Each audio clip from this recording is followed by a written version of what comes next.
I don't think until high school I really realized gender equality was a problem. By now I had assumed the problem had been solved and that I was fully equal and that I'm part of this new generation of where we could say we're fully equal to men. And as I've grown, gone through college, started my career, I've realized that we're not.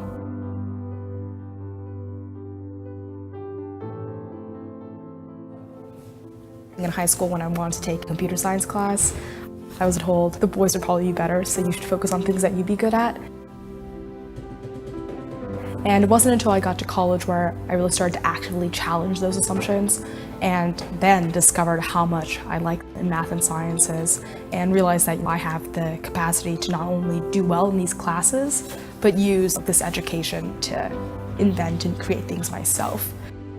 So in my junior year, me, along with my other two co-founders, started this company to help healthcare workers around the world battle infectious diseases. The project was started in 2014 in response to the Ebola crisis in West Africa. So right now, the healthcare workers, they are wearing this big yellow suit called a PPE suit. Once you're done treating a patient, you are supposed to take off the suit. But before you do that, they spray you down with bleach to make sure there's no more bacteria or virus left on your suit. One of the biggest problems with the Ebola crisis is there was such a high rate of infection for healthcare workers, and a lot of that was from ineffective decontamination. So our idea was initially to colorize the solution. So you could see where you're spraying the transparent disinfectant bleach, and therefore have a good idea of what surfaces you've covered and what surfaces you haven't. We also learned that bleach needs to remain on the surface for 10 minutes for the pathogen to be killed. So we also added a color marker that would tell you when you can take off the suit. So the cool thing about the color is that once it's completely faded to clear, you'll know that you can touch the surface and it'll be safe to touch.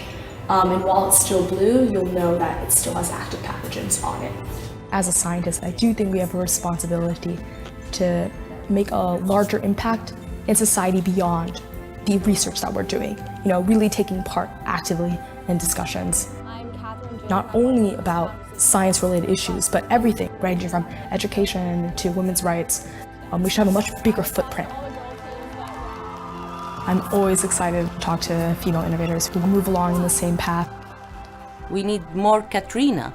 Katrina can be a role model for so many girls around the world. We have to talk about the achievements. How great are women in science? How much they contributed to the development of this world. And this is why we have the International Day of Women and Girls in Science, to recognize the achievements. There are a lot of still implicit powers that are holding women back, whether it be the snide comments like women aren't good at math and science, or actual things where you see women earn less than men, or women are less likely to get certain jobs. And I think it's really sad that we've already lost the potential on so many women who have come before me. And I want to make sure that my potential and the potentials of my peers and other women of my generation will be fully realized.